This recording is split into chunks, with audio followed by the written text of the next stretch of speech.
Assalamualaikum warahmatullahi wabarakatuh. Pada kesempatan kali ini kami akan bercerita tentang sebuah kisah kiriman yang dikirim oleh sobat bernama Arif. Beliau ini asalnya dari Temanggung, Jawa Tengah. Jadi si Arif cerita, waktu itu sekitaran tahun 2019 awal, dia diajak oleh tantenya yang ada di Kalimantan, tepatnya di Banjarmasin itu, untuk kerja di sana.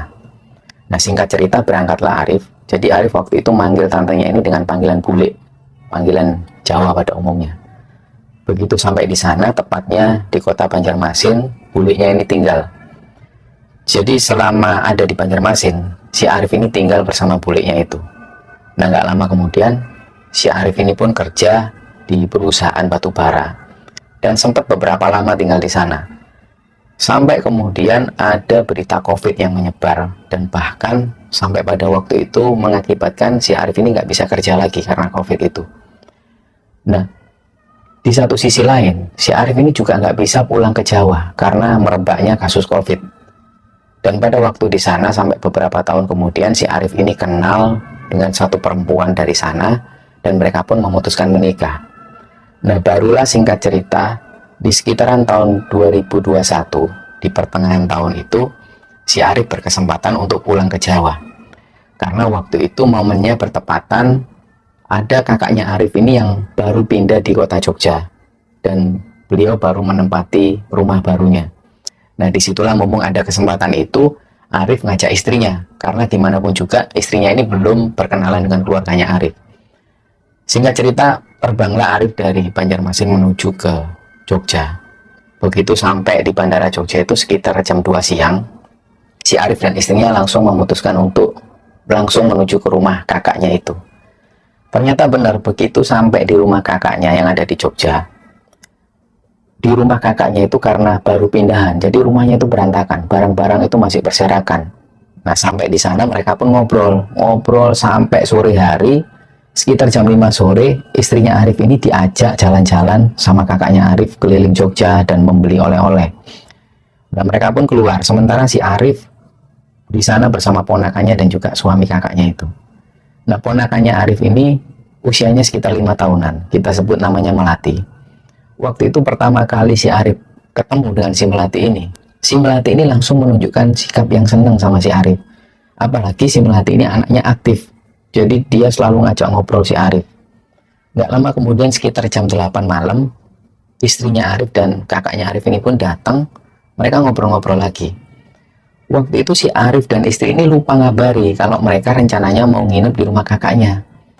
Jadi sampai jam 10 malam, akhirnya si Arif baru sempat ngabari. "Mbak, aku lupa." "Loh, kenapa, Arif?" "Ini rencana kami mau nginep di sini. Boleh nggak?" "Loh, ya boleh aja, tapi keadaannya masih kayak gini, berantakan." "Sudahlah, gampang lah. Nanti kita sewain villa aja. Banyak villa dekat-dekat sini." Nah, si Arif ini sempat ngomong, "Nggak usah, Mbak. Kalau gitu nggak usah, mending kita nginep di losmen atau hotel." "Dulu jangan. Maksudnya itu biar tak cariin villa supaya kamu nggak nginep di hotel atau losmen, karena Mbak itu takut sama virus-virus yang sekarang ini loh." Jadi Mbaknya itu takut karena waktu itu bener-bener virus ini masih merebak, dan Mbaknya berpikir waktu itu bahaya kalau si Arif mau nginep di hotel atau di losmen, lebih baik di villa. Nah, akhirnya mereka pun melanjut ngobrol lagi sampai sekitar jam 11 malam. Barulah mereka bareng-bareng naik mobil cari villa. Nah, sebelumnya itu sudah dihubungi oleh mbaknya Arif. Ada satu kenalan di sana yang orang ini menyewakan banyak villa. Ya, istilahnya calo villa yang ada di sana. Begitu sampai di lokasi, suasana di sana itu relatif sepi. Nah, Arif berpikir waktu itu apa mungkin ini lagi tinggi-tingginya kasus COVID, kok orang-orang jualan itu nggak banyak, dan orang-orang yang lalu lalang ini nggak banyak juga. Jadi begitu sampai di lokasi villa itu suasananya nggak begitu ramai. Begitu sampai di sana si bapak-bapak ini pun nyamperi, "Ayo Mas, lihat-lihat dulu aja." Jadi kayak wajahnya si penjaga villa itu kayaknya seneng banget. Nah, Arif itu berpikir ini kayaknya kok lama nggak ada pelanggan. Ternyata begitu masuk villa ini lumayan besar karena terdiri dari 2 lantai dan ada satu taman di depan. Begitu si Arif masuk dan kakak-kakaknya ini juga masuk, termasuk ponakannya yang si Melati ini juga masuk, Arif itu ngelepas sandalnya dan begitu nginjak lantai di dalam, itu benar ada kayak semacam debu yang masih nempel. istilah Jawanya itu masih ngeres.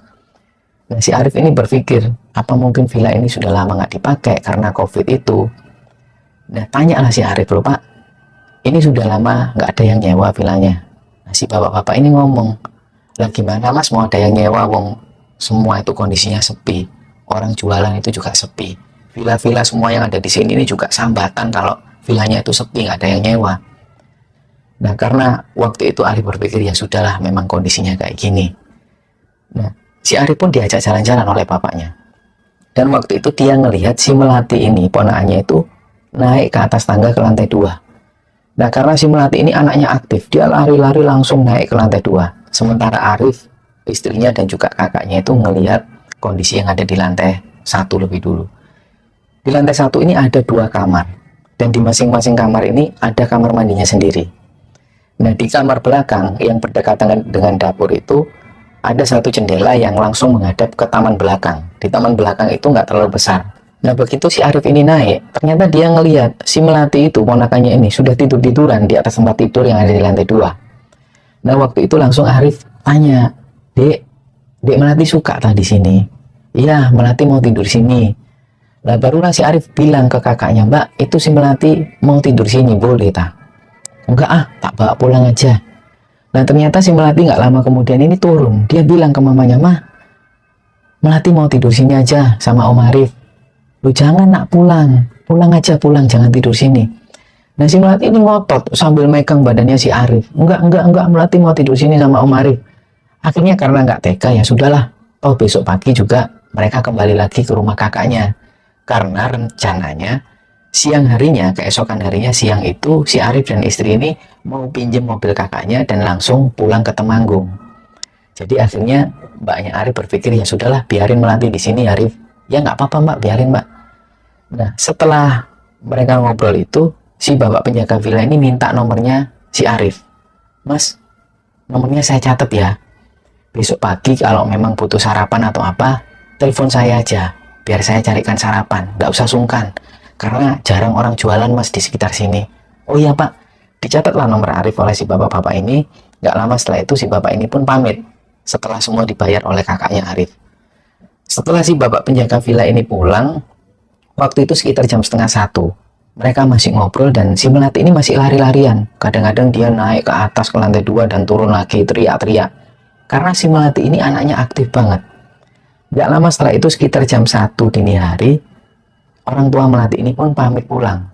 Jadi mereka pamit pulang, nggak lama setelah itu mereka pun pulang dan si Arif langsung ngajak si Melati tidur. Nah, waktu itu istrinya si Arif ini milih kamar yang ada di lantai 1 yang berdekatan dengan dapur. Karena waktu itu istrinya nganggep ada satu jendela yang bisa ngelihat taman belakang. Pikirnya waktu itu kalau pagi hari tirai dibuka bisa langsung lihat taman. Jadi istrinya milih kamar yang ada di lantai bawah. Apalagi kamar mandinya ada di dalam. Nah, ternyata si Melati ini narik-narik tangan si Arif. Om, Melati tidur di atas ya, Melati tidur di atas. Nah, karena waktu itu si Arif juga bingung, ini gimana si Melati kok ngajak tidur di atas sementara istrinya ada di bawah. Nah, karena si Melati ini terus narik-narik tangan si Arif, akhirnya istrinya Arif bilang, ya udah sana kamu nemenin Melati aja, tidurin sebentar, gak apa-apa aku biar di sini sendirian. Oh ya udah kalau gitu. Naiklah si Arif sama si Melati ke lantai atas dan barulah si Melati itu tidur-tiduran di atas tempat tidur. Si Arif ini ngelus-ngelus kepalanya dan gak lama setelah itu si Melati ini pun ketiduran. Ternyata belum seberapa lama, sambil ngelus-ngelus kepalanya si Melati, si Arif ini dengar ada suara perempuan. Kayak orang yang tidurin anak kecil. Jadi waktu itu Arif langsung berhenti. Dia coba dengerin secara seksama, ini suara dari mana. Tapi suaranya tuh kayak menggema di ruangan itu. Nah, begitu Arif ini diam, suara ini masih ada. Dan terlihat jelas kalau ini suara perempuan. Nah, karena Arif ini curiga, dia coba keluar. Dia keluar kamar, dicarilah, ternyata nggak ada suara itu. Begitu Arif masuk lagi ke kamar, suara ini sudah nggak ada lagi. Jadi Arif tetap berpikiran positif, ya sudahlah, mungkin suara cicak atau apalah. Karena si Melati ponakannya ini sudah tidur, Arif pun langsung buka kamar. Dia rencana turun, ingin ngerokok di depan teras. Di situ ada meja dan kursi yang menghadap ke taman luar. Dia pun mulai ngerokok si Arif ini. Dia ngerokok sambil santai. Belum sampai rokok ini habis, dia dengar dari lantai atas itu ada yang buka pintu. Krek. Nah dia mikir, wah masa si Melati ini udah bangun. Dia pun dengar ada suara yang turun dari tangga. Dan rokok ini pun dimatikan. Si Arif pun masuk. Ternyata dilihat di tangga itu nggak ada yang turun. Dan karena merasa sudah nggak nyaman, dia langsung naik ke atas, dicek lagi. Ternyata dilihat si Melati itu tidur dengan nyenyak. Ya sudahlah, karena sudah dipastikan, dia pun turun lagi. Keluar lagi, dia nyalakan rokok lagi. Begitu si Arif nyalakan rokok, sekitar 3 hisapan, dia itu tiba-tiba dapat telepon dari istrinya. Loh, istriku ngapain telepon? Wong di dalam kamar kok telepon? Diangkatlah. Ternyata begitu diangkat, istrinya itu nangis-nangis dari balik telepon. Dia nangis-nangis gak bisa ngomong. Langsunglah Arif ini langsung lempar HP, dia langsung lari masuk ke kamar istrinya.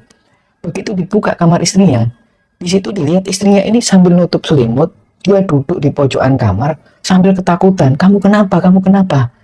Barulah dia nggak bisa ngomong, diambilkan minum sama si Arif. Minum dulu, kamu tenangin dulu.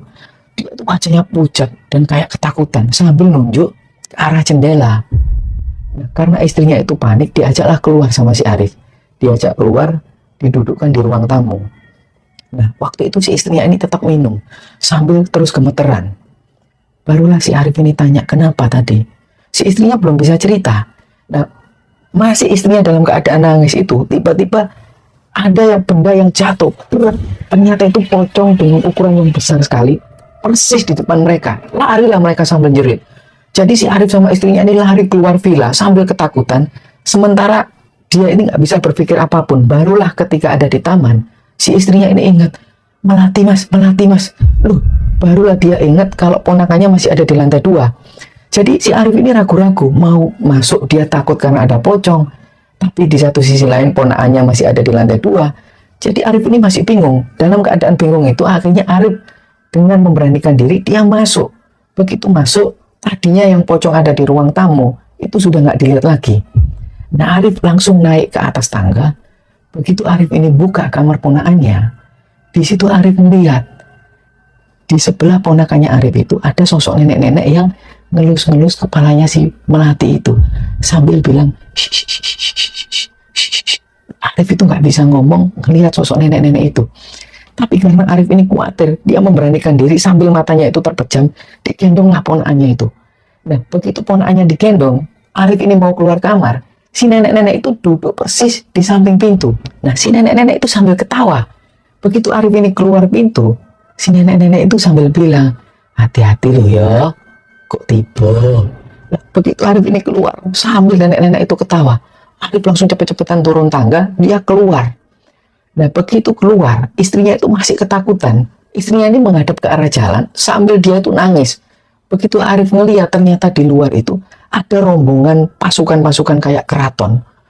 Mereka ini semua rombongan ada sekitar 20-30 orang jalan. Nah setelah si Arif ini ngelihat pemandangan yang kayak gitu, ada pasukan keraton yang jalan persis di depan villa, mereka itu nggak bisa ngapa-ngapain dan cuma diem karena mereka benar-benar ketakutan. Nah setelah pasukan keraton ini lewat, barulah mereka bisa keluar dari villa dan mereka pun langsung menuju ke rumah kakaknya. Nah sampai di jalan raya, dia pun cari transportasi. Waktu itu ternyata nggak jauh dari sana, ada beberapa tukang ojek yang masih nongkrong. Nah mereka pun minta diantar menuju ke alamat rumah kakaknya Arif. Ternyata belum sampai lama dalam perjalanan itu, mereka sudah dengar adzan subuh. Nah sampailah mereka di rumah mbaknya Arif itu. Jadi mbaknya Arif ini juga kaget, Arif kok sudah pulang? Kenapa? Barulah si Arif ini cerita tentang kejadian-kejadian waktu itu. Nah di sini juga si istrinya ini pun cerita tentang kejadian waktu dia ada di dalam kamar. Nah ceritalah istrinya Arif waktu itu, si istrinya ini tidur di dalam kamar. Gak lama kemudian dia dengar kayak ada yang mainin tirai. Ternyata begitu si istrinya Arif ini buka mata, dia ngelihat tirai jendela ini sudah kebuka dan dia ngelihat ada sosok pocong yang menghadap ke arah si istrinya Arif. Dan wajahnya itu benar-benar menyeramkan. Wajahnya itu hancur keluar darah semua. Disitulah saking takutnya, karena dia nggak bisa teriak, dia langsung lari dan ngambil HP, dia coba telepon suaminya, si Arif itu. Karena istrinya ini ngerasa dia nggak bisa teriak dan nggak bisa ngapa-ngapain. Yang dia bisa lakukan cuman dia telepon suaminya. Nah, setelah kejadian itu, setelah dapat cerita, akhirnya si Arif bilang ke mbaknya, "Mbak, aku pagi ini habis sarapan, aku mau pulang ke Temanggung aja." "Oh ya sudah Arif, kamu jadi pinjam mobil." "Iya mbak." Setelah pinjam mobil kakaknya Arif, mereka pun perjalanan menuju ke Temanggung. Dan dalam perjalanan itu, ternyata si pemilik villa ini telepon, si calonnya tadi telepon. "Halo mas, ini saya sudah ada di villa kok, jenengan nggak ada." "Iya pak, saya ini langsung pulang, mohon maaf." Nah, setelah ngomong seperti itu, si penjaga villa ini bilang, "Mas, ada kejadian apa mas semalam kok langsung pulang?"